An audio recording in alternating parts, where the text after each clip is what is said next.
Can you hear us, hopefully? Can you hear me? Yeah, that's perfect. That's perfect. Yeah, I can Okay, hear I'm you. using my wife's computer. Okay. Oh, boy. Okay, that's great. That's great. Thank you very much again. So I will go ahead and show your, so actually we had our Dr. Bailey from the University of Kentucky clarifying some of your theories, which we did not waste time, actually. We Okay. enjoyed listening to him on that. So I will go ahead and show you screen, and then now we can hear you. And please go ahead and start your presentation anytime you feel okay. Okay, I'm ready. Here is my presentation. Hello, Yes. everybody. I'm so glad. Wait a minute. Now what happened? Can you still see me? Yeah, we can still Oh, see. good. You did that. Okay. I want to start with a short sermon. I want to say that my goal is to make teaching more pleasant, to make your students' experience in classrooms more pleasant, and have more language acquisition. But I also want to save you some money. Things are much too expensive these days, and we are changing things. I'll give it to you straight.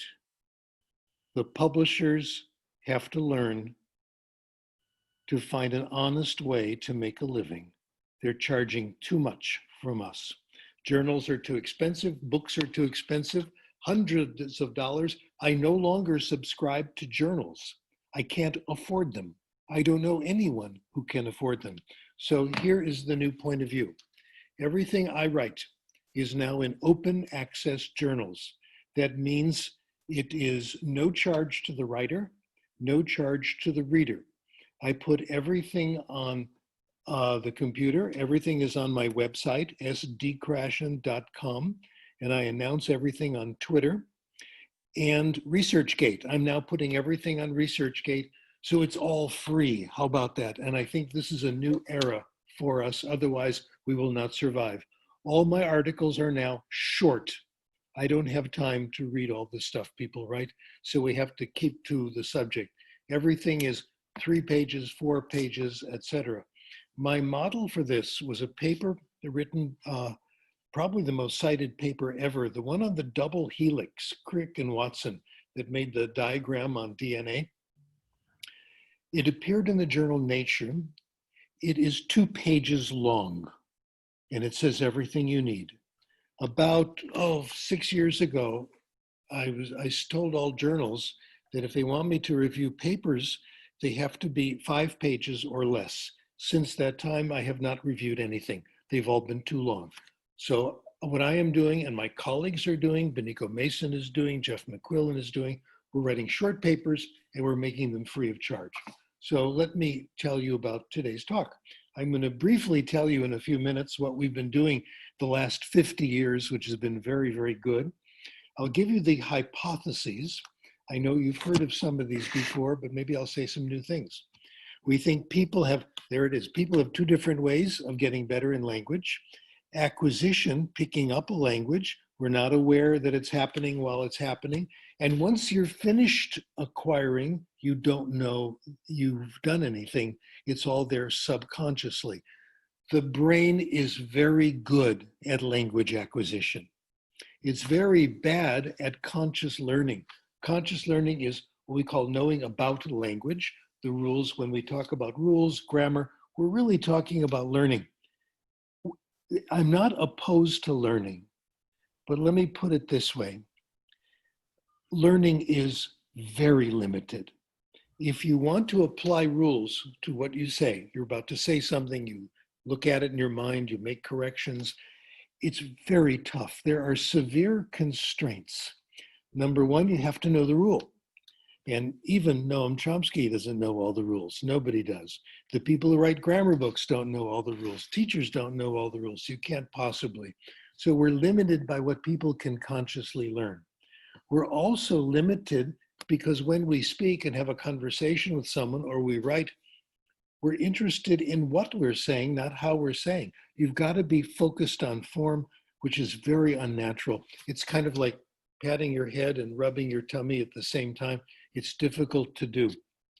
Also, you have to have time. In regular conversation, you don't have time. Conclusion, the only time these conditions are met is when we give people a grammar test. When you give people a grammar test, they've studied the rules, they're being tested on the rules, they have time, and they're focused on form. Even with grammar tests, and this is my research back in the old days, we found people don't use much grammar. If you want to see the research, go to my website, sdkrashen.com, and you'll see one of my books, Second Language Acquisition and Second Language Learning. The research is all there. The only time people use grammar is when you give them a grammar test. There's one exception to this. In English, for example, there are rules that we learned in school where we want people not to make mistakes when they write. These are rules that generally don't have much to do with communication. They're very late acquired. A lot of us, we don't have them. For me, my example for myself is the its distinction, one with apostrophe, one without. According to my thorough scientific studies, basically just asking people, I'd say about 30 to 50% of native speakers hesitate when they're about to write its and its. It's a rule that's leaving the language. So if you want to monitor that and look it up and check it, fine, but that's about it. Otherwise, conscious learning plays very, very little role, practically no role. Let's get to the big point. How do we acquire language if this is true? Let me illustrate this by giving you a language lesson. I'll use a language that I'm sure you have heard before. Some of you may speak, and I'll give you two quick lessons, and you can tell me which of the two lessons you like better. Lesson number 1. Wir werden jetzt anfangen, Deutsch zu lernen. Und ich möchte Ihnen voraussagen, dass nach meiner Meinung Deutsch ist eine sehr schöne Sprache. Und ich hoffe, dass Sie alle sehr viel Erfolg mit Deutsch haben werden. What do you think? If I kept talking to you like that, you think you'd pick up German? How about if I repeated it? Would that help? How about if I said it louder? Or I wrote it on the chalkboard, I erase every 5th word, and you guess what the word is. None of those things work. None of those things mean anything, and you can see that now. Here's lesson number 2. Das ist meine Hand. Verstehen Sie das? Hand? Come on, Ahmed, you got to do this with your head. Tell me you understand. Thank you, buddy. Okay. How about if I repeated it? Would that help? I don't think so. How about if I said it louder? Would that help? How about if I wrote it on the board? I erased every 5th word, and you guess what the word is. None of those things matter. None of those things mean anything. This is what we've been spending our time doing, and it absolutely doesn't work. I'll tell you what does work, and this is the reason lesson number 2 was better than lesson number 1. What works is giving people messages they understand. When we give them comprehensible input. If you understood my second German lesson, das ist mein Hand, das ist mein Kopf, etc., then if you understood it, you started to acquire German. I'll tell you some amazing facts about language acquisition. Number 1, you can't stop it. Teaching language happens inevitably. You can't turn off your language acquisition device. If you understood what I said, you started to acquire.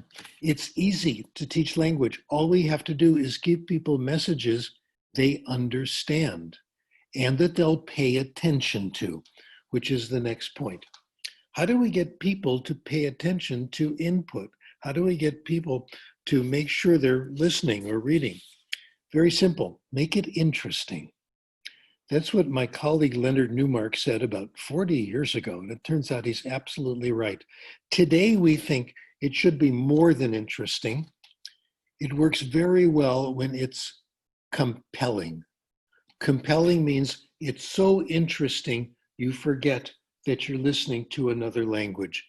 When this happens, you're in what Csikszentmihalyi Mahali says, you're in a state of flow. No longer thinking about the outside world, what's going on around you. You're completely focused on the message.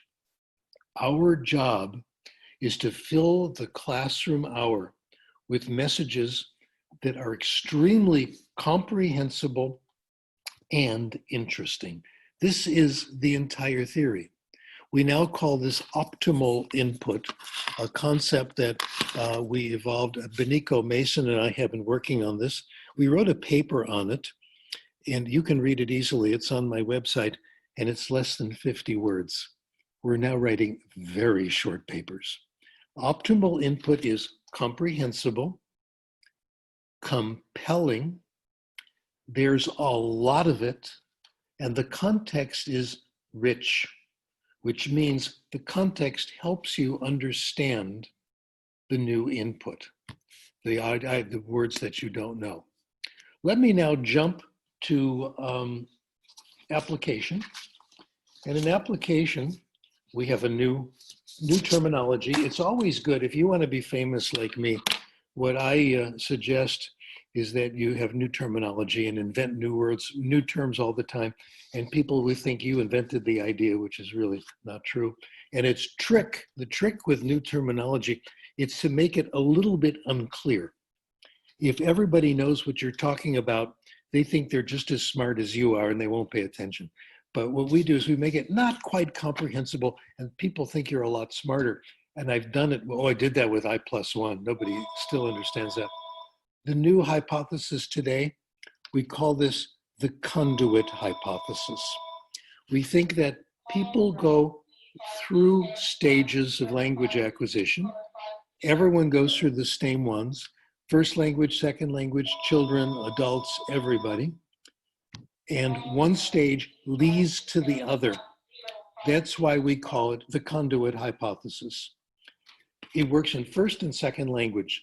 The first stage, children go through this, stories. Listening to stories, stories that mommy and daddy tell you, stories that you have in school, stories that you hear on the radio. Stories is the fundamental first step. And as you'll see, I think it's what underlies all steps. The research on first language shows the more stories children hear, the better they do in school. Amazing.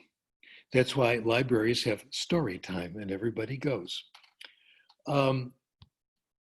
Kids love to hear stories. The research I've seen, 95% of children love to hear stories. The 5% that don't like it are the ones where mommy and daddy don't like telling stories, okay? This, in second language acquisition, newer methods have embraced stories. The one I've been working with lately is the one I think is really good. Benico Mason, my colleague from Japan, has invented a method called story listening. She uses stories that are from the classic literature, usually Grimm's fairy tales, because in her words, they have already stood the test of time, and we don't have to take all our time in class making up stories. It's a lot of work. I've done it. It's really tough. In advance, she knows what the hard words are going to be, and she uses strategies to make them comprehensible. I did that. I pointed, etc. She draws pictures. Sometimes you use translation, and the context helps you. Context is wonderful. Most contexts are helpful. Some of them give you no information. Some of them give you false information. That's kind of rare, but you make stories comprehensible. What we have found, let's say one typical study we've done, one group hears a story that contains a few words they don't know, and the teacher draws pictures, etc. The second group gets a story, but they get exercises with the new words after that. Draw a line from the word to the definition. Write 3 sentences. If you do both of those, kids do better. But it takes a lot more time, a huge amount of time. It turns out just telling a story is much more efficient. They get more words just hearing stories than from doing stories plus exercises. You get more words acquired per minute. So we're now telling teachers the implications of this research. Don't do exercises, tell another story. The right words are going to come back. The frequent words are going to come back. You don't have to make sure the 1,000 most frequent words of English are in those stories. They'll come back because they're frequent. They inevitably come back. Here is one of my favorite hypotheses. If you give people lots of comprehensible input, I+1, the word, the vocabulary they're ready to acquire, is automatically there. You don't have to worry about it. Keep telling stories. Don't worry that certain words are there from your vocabulary list. They will be there. Otherwise, no one would acquire language. This result we've now replicated 3 times. Okay, that's stage 1. Stage 1 is a conduit. It brings you to the next stage, and that's reading. The magic word is self-selected reading. Reading that you decide you want to read. Our conclusions, I have another 500-word paper on this. It's so much fun writing these short papers. No literature survey, no nothing. It's wonderful. Anyway, self-selected reading, what you want is automatically comprehensible, or you won't read it, and it's automatically compelling. I'll tell you what happens to me. Garrison Keillor, an American humorist, wrote about this, and it's happened to all of us. When it's time to give gifts, any occasion, he says, my friends know that I was a literature major in college, and they always give me classical novels, you know, like the Bronte sisters, unknown plays of Shakespeare. And they're sitting on my shelf, all of them great, with a capital B, staring down at me, making me feel guilty because I haven't read any of them. Books you get as gifts are assigned reading. And you're afraid that the person who gave you the book is going to say, how did you like the book I gave you? And oh no, well, I guess I haven't read it, etc. I hate getting gift books. I will not accept gifts of books from anyone except for one person, because he knows me better than I do. When he gives me a book, it's always right, always. He's never missed, and that's my son. He's given me selected books over the years, and oh my gosh, they've been wonderful. But everybody else, please don't give me books don't give me gifts at all. Spend the money on yourself. Anyway, that shows that it's self-selected reading that really, really counts. Now, you can't just, from stories, you can't just jump in to just select any books you like, because authentic books written by native speakers for native speakers are going to be too hard. Benico has a stage, Benico Mason, called guided self-selected reading.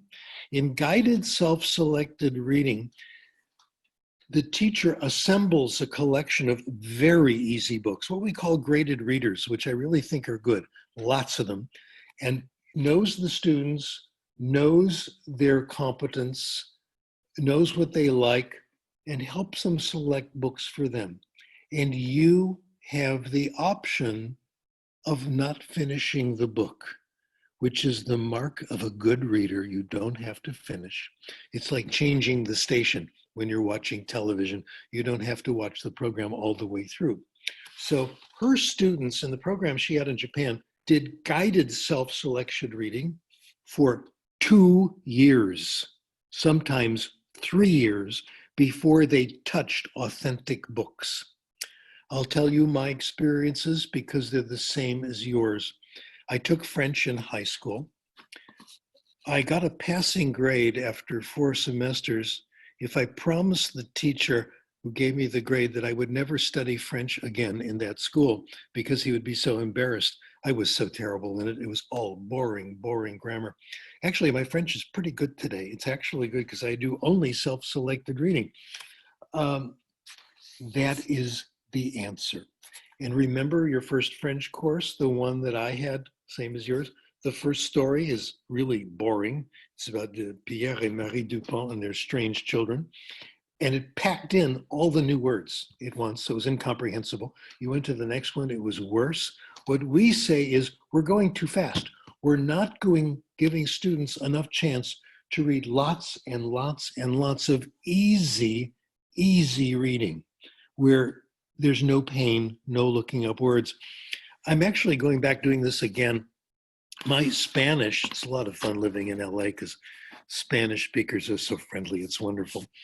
Um, I can read authentic books in Spanish. I've read heavy novels in Spanish. I'm not as good as I am in French and German. I'm okay.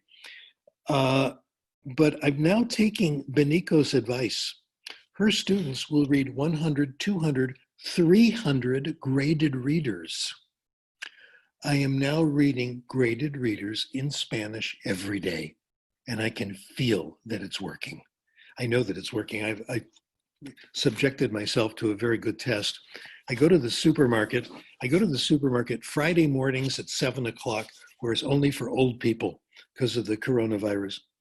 And there's one guy at the checkout, I always speak Spanish to him, and he's very friendly. He's speaking faster to me now. He's using more idioms. That means I'm getting better, and all I'm doing is read book after book of these very easy books. Eventually, what I hope we do, we produce more of these, and we put them on the web so people can download them for free. The Reading First website is starting to do this. There's actually one book I wrote in simple Chinese. I think it was good, but hard work writing those things. So that's what we're doing. Lots and lots and lots of easy reading, self-selected with teacher guidance. What this brings you to is the next stage. The next stage is reading authentic work. We don't have to worry about it. Benico and I have agreed. Our job is story listening and easy reading, where we reach the point where we can read authentic things. Then the job of school is over. That's all we have to do. Bring them to that point. The languages I'm good at, I've had lots of easy reading and lots of very easy input.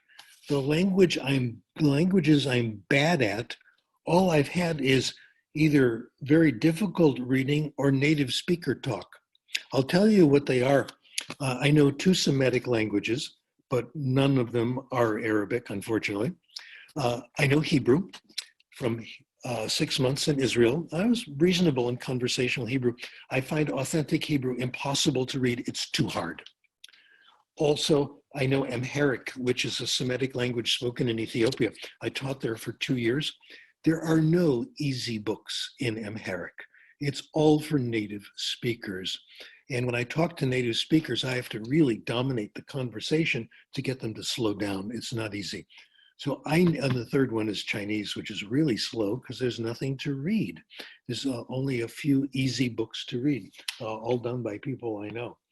Once we do this, we think you have enough, we need more. Let this be an inspiration to the English faculty in Iraq, okay?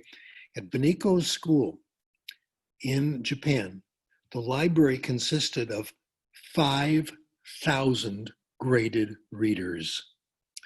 Isn't that wonderful? Kids could go in and find things because they're not all going to want to read the same thing. So it's easy for the students to go up 200, 300, etc. So lots and lots of easy reading. This is all you need. This is all we need. People are worried today about English for special purposes. Right? English for science. We now have, I think, the answer to this, thanks to the work of Jeff McQuillan, my colleague, who's done the basic research. Here's what we found. We want our students to know the academic words. You're all familiar with academic word lists, right? If you do pleasure reading, and a lot of it, you'll pick up most of the academic words in all areas. One paper that McQuillan found, they estimated that if native speakers of English in this study, that if kids read 1 million words, which is 1 year reading, in science fiction, you get more than half of the academic words in science in general. I have to tell you about my cousin Evelyn. I love talking about my cousin Evelyn. My cousin Evelyn is now 93 years old. Oh, she was wonderful to me when I was a little boy. She and my mom were just about best friends. This aunt niece relationship is fantastic. So I'm still very, very close to Evelyn. She told me the other day that she always wanted to know more about the law, the legal system, what lawyers know. Her late husband, Marty, really nice guy, he was a lawyer. He had a law degree, and she wanted to be like him. She said, I'm going to take a class in law, being a legal assistant or whatever. I said, don't do that. Try something else. Start reading novels by John Grisham. John Grisham writes these wonderful legal novels. My feeling is if you read 10 of them, it's worth a year of law school. He's a brilliant writer. Evelyn is doing that now. I'm sending her novels. I get to deduct them all from my taxes because I'm telling you about it. It's professional work. And we talk about it on the phone. She said, it's fantastic. She's learned so much about the law and she knows all the legal terminology. I'm going to close with 2 important points. Number 1, I said this when I talked about access. We've got to have lots of books available in libraries. Huge English collections if we are serious about English as a foreign language. I like Benico's goal of several thousand words. Right now, they're not there. Nobody can afford them. Nobody can buy them. Even me, I'm middle class, privileged background, etc. Dad was a very successful businessman. He spoiled me, gave me everything I needed. I can't afford these books. If I buy, a graded reader for $5 or $6, if I want to read 200 of them, that's $1,000. That's a lot of money for anybody. So we have to supply that. School libraries cooperating with classroom libraries. This is the way to go. One of the scholars in the United States in language arts, Carol Jago, had a good idea, high school teacher. This is English as a first language, really great idea for us. Each teacher had their own classroom library collection, which reflected their tastes. Students could go visit any other teacher and look at their libraries. So if you like historical fiction, you go to Mrs. Smith's room. She's the one with those. You like romance, go to Mr. Jones' room, etc. So there are ways we have to supply these things. For the price of 1 computer, think of how many stories we can have. And once they're on the computer, we can download and make connections, okay? Now, another problem. The libraries where I live are now being cut because of the coronavirus problem, et cetera. I think it's the last thing you should cut. Isaac Asimov, science fiction writer, said, cutting libraries, America has found another way to commit suicide, basically. That's what we're doing. A concept that I learned from Alfie Kohn, K-O-H-N, he called it the undertow, and I suffer from the undertow. Even though I know all this theory, some of which I developed, I still feel the pull toward deliberate study and conscious learning. It's powerful because we all grew up that way. Number 1 is the pleasure of conscious monitoring. When I speak another language and I can correct myself and make the correction, I love it. I rekindle the pleasure of learning the rule. The reason I went into this profession is that I love grammar rules. I think they're beautiful. I don't know the cure for this. I'm fighting it. What I can tell you is that I'm a member of a very small minority. Study was done in Canada. They asked students in French and English classes, how many of you really enjoy grammar study? 5%. Unfortunately, these are the ones who become language teachers. Most people don't care. I majored in linguistics in graduate school because I fell in love with the work of Noam Chomsky, those brilliant transformational generative grammar. Most people don't care. We have to realize that.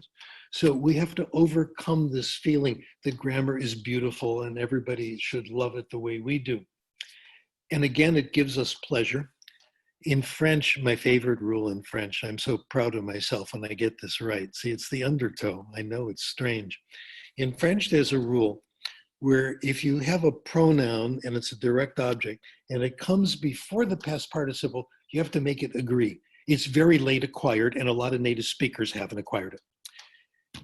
It's, for example, in the sentence, the thing that I took, la chose que j'ai, you don't say la chose que j'ai pris, you say la chose que j'ai prise. Doesn't help communication, but it shows off that you're an educated person. When I get that right, again, I feel the pleasure of having learned the rule. It's wonderful. It's a complete waste of time. Believe me, it's no way to spend your mental energy. There's another thing I do, and some of you do this too, confession time. If I'm reading a graded reader, I generally know most of the words, and there's a glossary in the back. Even though I know the word, I look it up just to be sure. Now that is really sick, if you ask me. I just want to make sure, and then I have the pleasure of knowing I was right. And it takes me 4 times as long to read one of these books. When I read a book in regular French without a glossary for native speakers, I found one author in French I really, really like, science fiction author, and I get all his books because they're like that thick. And it takes me about 3 months to read it, and they're absolutely delicious. I don't have a glossary. I can't look up anything. And there are words I don't know. I don't worry about it because the book is so interesting. I want to know what's going to happen next.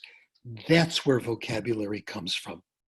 So I'm opposed to vocabulary testing. I'm opposed to it because it focuses our attention on the individual words. We get more vocabulary when we simply read and don't look things up.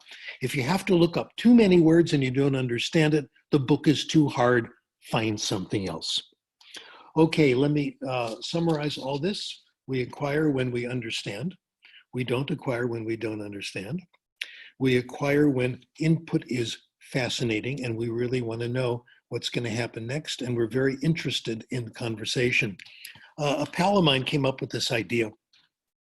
If you're in another country and you're acquiring the language, find a language friend. This guy who works at the supermarket is my Spanish language friend. Every language I've gotten good at, I've had a language friend. Someone who wants to be my friend, who's not interested in learning my language. And it's just a relationship.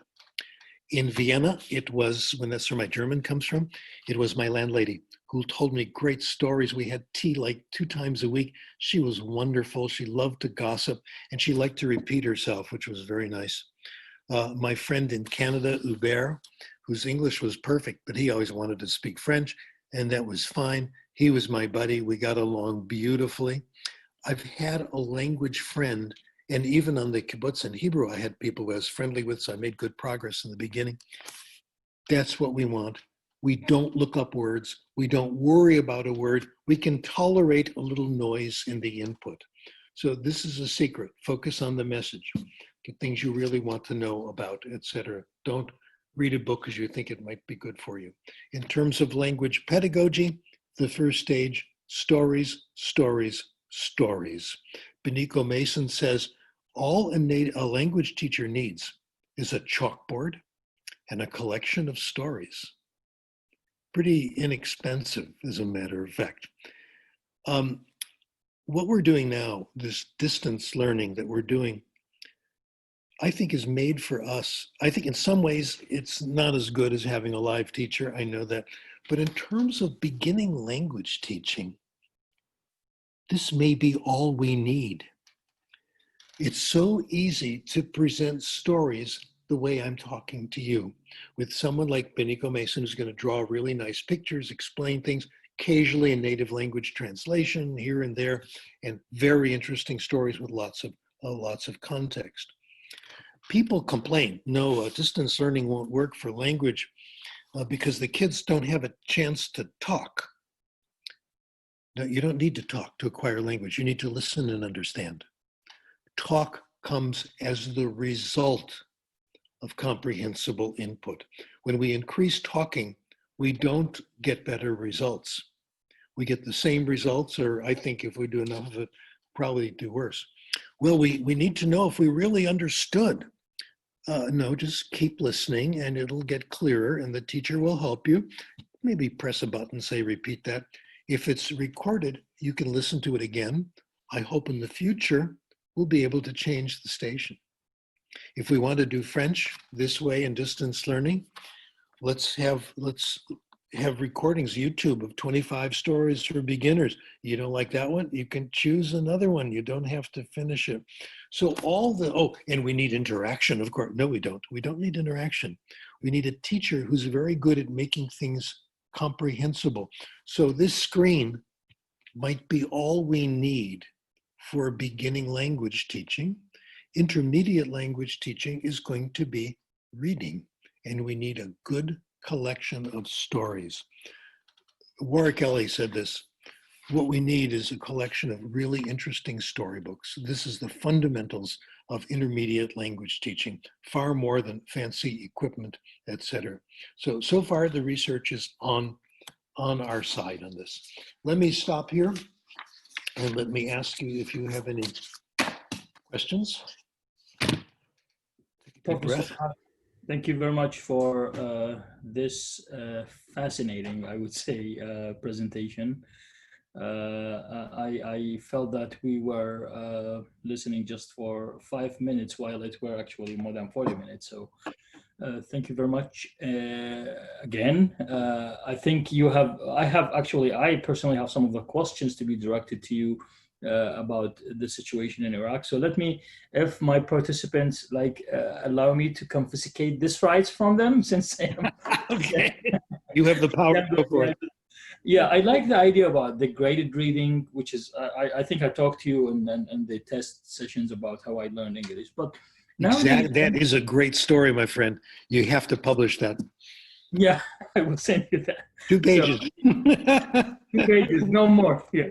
So the question is that most of educators in Iraq and in other parts of the Arab world, I would also say maybe in Asia and other parts of the world, always complain about the fact that English language, even though your resources and your theories are always there. So the number one complaint, I worked in the teacher education setting, but the complaint is that if we don't get to be exposed to the native English language, it is not going to work. So they take this as an excuse to only focus on drilling and exercises. I want you to send a strong message to those educators so that I can transfer to them in different ways, that it actually works with the less resources, even the limited resources that they have around them. So just in your own way, could you just please send a message to those educators who always complain about the lack of exposures to the native English language? You don't need exposure to native English language. You need exposure to comprehensible text and listen to stories. You don't need good friends who are native speakers. You don't need native speaker teachers. Oh my gosh. I got into a big squabble with that in Hong Kong. I gave some lectures there, and there's a strong native speaker organization. Very powerful. And I wrote an editorial in the local paper saying, you really don't need that. I'd rather have a non-native speaker who knows what he's doing than a native speaker who doesn't. What we have throughout Asia are Brits and Americans and all that who go there for a good time. They're taking a year off before they go to graduate school. I'll go to Japan and teach English. All right. No, you can't do that. I think I'll take some time off and be a brain surgeon. No, you can't. You must have I would much rather have a teacher who's a non-native speaker who knows what they're doing. This is what we want. The accent that they have, first of all, the age of accents, regional accents, is over. There is no longer a standard English. My goal in German, French, Spanish, is to speak like an English speaker who knows the language well. I don't have to fool them. And even very advanced people don't have perfect accents. I wrote a paper with a colleague, student of mine, on Arnold Schwarzenegger, who's how he acquired English and all that. It's on the website. His English is wonderful. My goodness, I've heard him speak formally. And of course, as you can tell by my massive physique, I have worked out on Venice Beach with Arnold there, and we've talked and all that. His English is amazing. He has a tiny accent, okay? Interesting. Arnold has acquired, just like Ahmed has, 99% of English phonology. There's a little bit left, who cares? The accent only marks you as a member of a group. And let's put it this way too. Let's say you could take a pill and it would give you 100 perfect American accent. That's not you. We use accents because they reflect the group that we join. And the way, let's say that Ahmed speaks reflects exactly who he is. He's a professional working in English who speaks English very, very well. That's what we want. We don't want people, I don't want you to pretend that you were born in Ohio, okay? To take a place at random, all right? Oh, I got to tell you about Ohio. I'm going to talk to, was at Cincinnati. R.L. Stein, the guy who writes these wonderful, scary books for kids, wrote an autobiography of himself. The title was, It Came from Ohio. I think that's very clever. So we really don't need this. We also, even if we sometimes can imitate the accent, it doesn't stay. It's not us. And it drops away. It's like clothing. Clothing reflects, it's there to protect you from the environment, but it reflects who you are. It's a marker of social class. And we all find it very uncomfortable to dress, to underdress or overdress even a little bit. Like it would be, I'm looking around and everybody's appropriately dressed here. No one has a tuxedo. No one is coming with their jogging suit, okay? Everyone at least has, at least some shirt on. It looks pretty good. We are very careful to do that. Let me talk to you a little bit about shoes. I think this makes the point very well. Like most of you for the last 30 years, I've been wearing walking shoes or jogging shoes. Even when I give speeches, they're black. That's the nice thing. If I had jogging shoes with a red stripe on them, it wouldn't work. You think this guy is strange. It's the same thing with accent. Accent marks you as a member of a group, and you're very uncomfortable if it's not exactly right for the group. And that happens naturally. So I wouldn't worry. So native speaker, non-native speaker, that eliminates the problem. We don't care if we have Brits, etc. Thank you very much. You made my task easier, so I will copy that. Thank you very much. Okay, good. I have a bunch of a question here, but let me start with Dr. Bailey, my colleague. He's from the University of Kentucky to actually work together. I'm currently working as a visiting scholar in his institutions. If Dr. Bailey, if you have any take on what Professor Krashen, I know you are a great proponent of his theories, so please, the floor is yours. Okay, thank you very much. Enjoyed it, Dr. Krashen. I have a question. I've enjoyed the work of James G., a social linguist. Yep. And one of the things he talks about is the distinction between acquisition and learning. He has a kind of a different take on it. So this is my own rendering of it, but I'd like to see what you think. If we had a method of instruction in which we could acquire all the language and culture of a second language and in some kind of concentrated system, in other words, we just subconsciously acquire this whole system. As an adult, would we really want to do that? That one of the things that learning allows us to do, because it's conscious, is we're allowed to examine things. So, for example, I grew up in the United States in a racist community. I swallowed that as a child whole, and that was what my idea of acquisition is, that I wasn't able to sort it out at the time because I was very small, and I absorbed that information.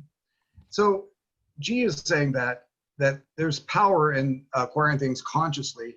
You can examine them, and when you're learning a second language, you don't have to accept the whole culture that you're being exposed to, because you're not acquiring it, you're learning it, and therefore you can examine it as an adult. and pick and choose the parts that you support and the things you don't like. So I'm just curious, what do you think about this learning Well, first, acquisition? let me Yeah. quote the words of Alice Roosevelt, daughter of Theodore. If you don't have anything good to say about someone, sit next to me. Let me tell you about James G. I'm going to do the opposite. We were colleagues for a year at USC. James G is one of the most brilliant, interesting people I have ever met. So I take his work very seriously, and you're doing the right thing doing that. But my idea of acquisition and learning, conscious, subconscious, is much more limited than the meta-awareness of culture that he's talking about. G, in fact, extended the theory quite well, I thought, saying this is not just true of language, it's true of discourse in general, which is, of course, absolutely right. So, you know, I acknowledge the quality of his work, no question. Meta-awareness is what he's talking about, though. And I'm talking about a very narrow kind of meta-awareness. No one can apply this very broadly. Language is too complicated. Even culture is too complicated. No one can acquire the discourse structure of a language, which is why you can't teach writing. No one can teach writing because it's so unbelievably tough. People keep doing discourse analysis and they keep, you know, changing what you can't teach it. You can barely discuss it. And that's one of the great arguments in favor of subconscious acquisition. But what G is saying is right, I think. He's saying is it's good to be aware of at least some aspects of culture so you can reflect on them and realize whether you're doing the right thing in your life, whether you're making mistakes. So in general, yes, but in particular in language, there's only so much we can do because the system is much, much too complicated. Thank you very much, Dr. Krashen. Dr. Bailey, you have anything else to add or to ask, or shall I go ahead with taking some of the questions from the chat box? Yes, please take those questions. Okay, so I have a question from Sihoi Ki. She asked, Dr. Krashen, could you define comprehensive input for us? There are so many different explanations out there. So she or he asked about definitions you might choose. I'll tell you I'll go as far as I can with this. It's simply, do you understand what is said? If you understand what is said, it is comprehensible input. Then people say, but what is comprehension? I usually say, I don't understand your question. This is getting into realms. We can only study bits and pieces of this. Let me go back. Philosophy of science. The naive view of science, which is not the view scientists hold, is that if you want to study something, you've got to go from the bottom up. You've got to find out what the structures of everything are, get clear definitions, gradually build up to more complicated hypotheses. I haven't done that, and I think I have no choice. I have except to say, here's acquisition, here's learning. We can't always tell when people are using one or the other. Let's go with it, and gradually we'll fill out things on the bottom. You can't just go bottom top linearly in science. You can't first define your terms. Eventually you get a clearer understanding. It was Ralph Waldo Emerson who said this very interesting thing about hypotheses. The value of a hypothesis is how many different concepts it will explain. And I think this is the most powerful evidence for the language acquisition, language learning distinction. It started out by explaining a few things in adult second language acquisition, then it gradually explained more and more. Then it started to explain literacy, writing systems. We get Jim G, who comes along and says it may apply to discourse as a whole. We found it worked for adults, then we found it worked for children, child second language. We found it was the same principle in child first language. This is all a big surprise. I did a long paper on animal language, both the codes animals get from each other and their attempts to acquire human language. By the way, they've done a better job acquiring human language than we have acquiring animal language, so who's smarter? Anyway, and you see, it's promising. It works in some places, not in others. The next area I'd like to work on, what happens when the aliens land? when the flying saucers, the ovnis, come from Alpha Centauri and Zeta Reticula, will we be able to talk to them? The only research I've done on this is to look at reports of abduction, where people are driving their car and they suddenly wake up 2 hours later, they're somewhere else, they were in a flying saucer. And this comes out in hypnosis. It looks like we're out of business because they do it by telepathy. However, a few books, people remember what they saw on the walls of the saucers, and they can write it down, and it looks similar across different studies. So these are the areas I'd like to work on. And rather than stay with, say, adult second language acquisition of the third person singular, I'd like to look at a vast amount of different phenomena. Then I'll be able to answer the question that was asked. What is comprehensible input, to see what is common in all these situations? So that's a tough question, and we need philosophy of science to get an idea. Thank you very much, Professor Krashen, for answering this question, which was actually general on the scope. I agree.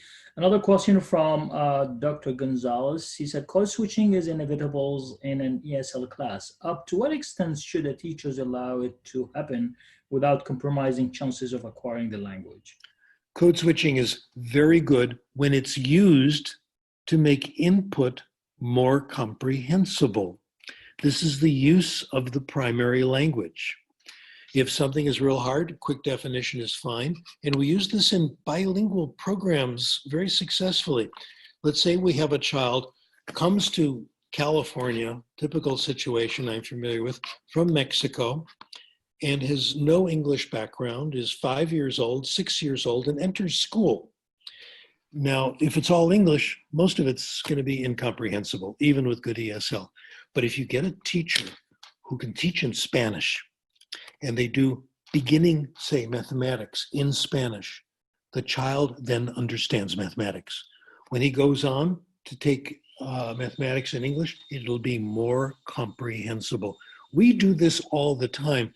Those of us low intermediate in some languages, which is where I am in some, when I have a book I'm going to read and I get a translation, I'll read the first chapter in English. Then I'll read the rest of it, and it's clear, it's comprehensible. If we use it instead, says constant translation back and forth, then it gets in the way. If we use it to make input more comprehensible, it can be a huge help. I'll take all of you as an example. Many of you first heard of my work, not in English, but through Arabic, through another language. Then when you see my stuff, hear me speak, it's more comprehensible. So it's a help. It makes the world more comprehensible. Thank you, Professor Krashen. Another question from Mohammed. Mohammed asked, what does your... You're frozen. Ahmed, you're frozen. It's not coming through. particular? You were frozen for a while. Can you repeat the question? Okay, I'll read the question again. So what does your hypothesis... You still hear me, Professor Krashen? Yes, mostly. Let's keep going. What does your hypothesis about outcomes? Some Arabic families tend to consciously say wrong words when they play with their kids.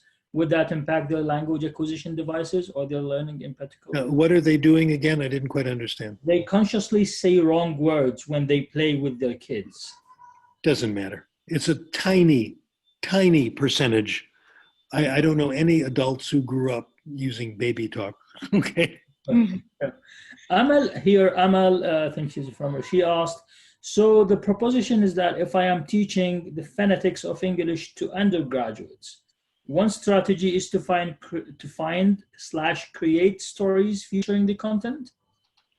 If you're teaching phonetics, did you say? Yeah, I think she's teaching the undergrad level, like college students in the English. Is this to phonetics. teach pronunciation or teach phonetics? What's the goal? She said phonetics, which I think is part of the pronunciation, maybe pronunciation. No, it's not going to help pronunciation. We know that over and over. Pronunciation cannot be taught.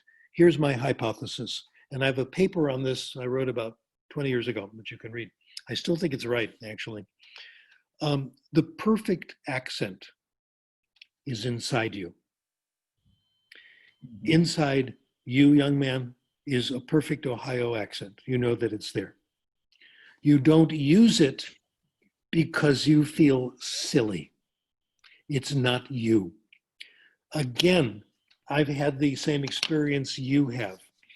I was in Paris with my daughter a long time ago, and I made an appointment to meet with a local sociolinguistics expert. I really wanted to meet her. So we met at a coffee shop. Of course, Paris, you do it at a coffee shop. And my daughter was with us. She had been going to a French school. Her French was better than mine. And I was talking to this woman. We spoke French. And my daughter came over. My daughter's now 50. This was 40 years ago, okay? My daughter would come over and listen. And afterwards she said, "Dad, you were so good. Wow, I didn't know you spoke French that well." Well, of course it was good. Nobody was listening. I was alone or more or less alone in the coffee shop with this scholar. She was interested in my work. So of course I was speaking beautifully because I loved the topic, okay? That's normal. There was no pressure, nothing. And we had a common club membership of scholars, so we connected. Then one time in Canada, where I did work with French, I was working with a research team, and there were 5 of us on the team, and we had a meeting. We got a room, and I was on the board outlining the article, and I was running the meeting. In the room were my friends, my pal Hubert, I spoke French to all the time, a lady whose French course I used to go to. We became good friends. I felt, I didn't think about it, but I was speaking easily and comfortably in French. Then the door opened and a stranger walked in. I thought, oh no, he's a faculty member here. He's listening to all my mistakes. This is embarrassing. My French collapsed on the spot. My accent got worse. My grammar got unsure. We have this subconscious output filter that keeps us from doing our best because we feel we're not quite a member of the group. The best study showing this was called the alcohol study, Alexander Giora, where they gave people a little bit of whiskey and their accent in the second language improved. It was temporary, of course. You drink too much, you get sloppy, okay? But that shows that that's, when you're comfortable, you're a little bit relaxed, you do better. So my feeling is, don't try to teach it. It can't be done. People pick it up and acquire it very easily if they're comfortable and they feel okay with the language. In terms of teaching phonetics, the goal there is to teach the theory of phonetics, to teach about Chomsky and Halley and distinctive features and et cetera. That's linguistics, that's wonderful. But it's not going to help anybody get a better accent. It never has. There's no studies that say that if you learn the rules of pronunciation, your speech is more accurate, because you have to monitor it. You have to think about it, and that's very hard to do. The rules, after a while, get fairly complicated. So I would not teach phonetics as a way of improving accent. Instead, I would teach it as part of linguistics, if at all. And now you're frozen again. Can you hear me? We're almost, yeah. In and out. Yeah, we're almost going to for you. No, we're let me hear you. Losing you. Okay. We could still hear you. We could Okay. still hear you. Okay. But I can't understand the questions because you're freezing up. Okay. Oh, technology. Oh, gosh. We have 2 hours. The questions are from Rana, from a lady named Rella. Last question, and then we close with this interesting webinars. And the question is, Rana asks, she said, can I follow the steps you mentioned in learning a foreign language with my children, and they will work? Yes, of course. Mm-hmm. But let me speak as a parent and then as a scholar. Okay. The most important thing with children is communication. So if it's a foreign language, fine, but that's not the most important thing in life. And there is no age limit to language acquisition. The language acquisition device does not turn off when you're 12 years old. It's there forever. I have a friend, his name is Steve Kaufman. Steve Kaufman is what we call a polyglot. He's amazing. He's famous as a polyglot. And I've been with him when he's speaking other languages. He's really good. He knows like 17 languages. He acquired 6 of them since age 62. The language, that's so encouraging. The language acquisition device never shuts off. Don't work on languages with your children because you think they'll be better when they're young, okay? Because that's not true. Older people have an accent, so what? No big deal, okay? They're actually quite good in the languages. If we're gonna, what is going on in many places though, with foreign languages with children, is what we call heritage language. If you move to another country, the kids are gonna pick up the language of the country, and they might forget the home language, okay? We've done a couple of studies on this, of what goes on. My colleague and I, Nushan Ashtari, have been taking a good look at Farsi, Iranian, here in Southern California. It's a perfect experimental situation. Oh my goodness. In the Los Angeles area, there's a whole area, San Fernando Valley, where Iranian families have settled, okay? They call it Little Tehran, okay? And the children rarely pick up Farsi. They have a little bit of it when they're, very, very young, and they can say a few things, but after a while it's gone. Then they want it back. They go to Iranian bookstores, and there's only hard books for them to read and grammar books. But we've been looking at cases where kids have kept the language. And we are about to publish one paper on this. We've looked at cases where kids get it at home, but this one case is fascinating. First of all, the entire research says children maintain the family language when they become readers. There's a lot of studies showing that when they become pleasure readers, not the classics. And as we know, one good friend is enough. The case we're working on now, and you're one of the few audiences to know about this, you're here at the cutting edge. Here in the United States, there's a young man, he's probably 50 now, named Tehran. Tehran's mother is American. His dad is from Iran, Persia. He didn't speak any Farsi until he was 5. Today, his Farsi is fabulous. Any Iranian will tell you that. He's really good. He speaks what he calls intellectual language, and he does it as a professional comedian. Can you imagine this? He has call-up shows, and I've seen him do comedy. It's really, really good. He's very clever. And he does it both in English and in Farsi. How did he get it? He did a little reading, but it was hard to do.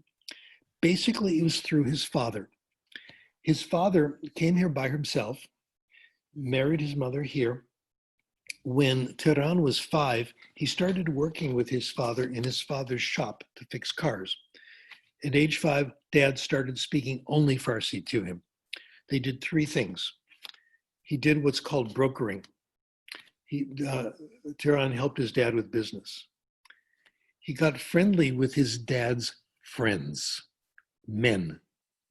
Tehran has described these men to me as extremely nice, extremely pleasant, easy to talk to. He hung out with his dad and these guys until he went off to college. This is like 12, 13 years every afternoon in the shop, listening to these very clever guys and their back and forth and their repartee. The dad relied on him because Tehran was the only Farsi speaker that he knew. All the rest of the family was back in Iran, and he confided in him.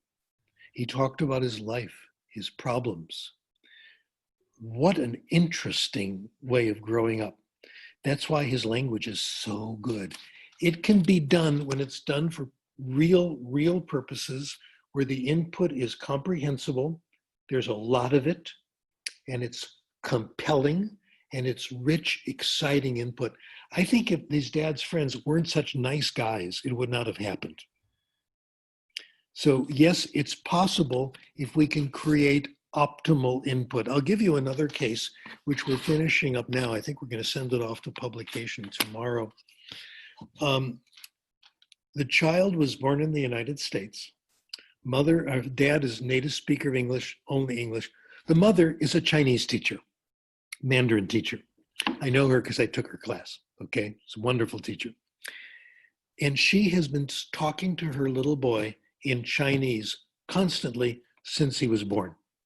His Chinese today is very, very good. This is unusual. What happens in these bicultural families is that the kids always go over to English. They stop speaking the first language. And I'll tell you why I think this one succeeded. First of all, mommy and son have a very good relationship. I've visited them, I've been with them, actually stayed at their house. He's a really nice kid, and he's very easy to get along with, good sense of humor. So they've had a good relationship. His pronunciation, she says, is perfect. His vocabulary is a little bit limited, but okay. His grammar, when he doesn't know something, he has to include the English part. This is when your intellectual development is far ahead of your language development. It's what people do. He's good. Here's the important point, and here's the point I'm going to get to. When he meets a native speaker of Chinese, they've gone to China together, he plays with the little kids. They have no trouble at all interacting. She says he's played with kids he's met on trains, in restaurants, and his cousin, this is Heyun's niece, has stayed with them for a month at a time, etc. And she's a little bit older. They talk all the time, and whenever she's there, he's better. He improves. What we want in these cases, and here's the advice I'm giving, we want them to be good enough so they can interact with native speakers. Then they improve on their own. That they don't have to be perfect. That's the point. They don't have to speak as well as someone does from the home country. What usually happens is, if you're speaking a heritage language, say someone will, Baba will call up from Tehran, Grandpa, and start talking, and the kid is good. He can understand everything in Farsi, etc., but he doesn't have the little nuance here and there, the mark of an educated person. What's wrong? Why aren't you teaching him? Don't expect them to be as good as a native speaker their age, but they can join the club. Once they reach a certain point, they can get better on their own. This is the philosophy we have of language teaching in general. Our classes, we don't have to make our students perfect. We just have to make them intermediates so they can get better on their own. This is a philosophy of school we all subscribe to. When your child finishes high school or even college, you don't expect them to be a master.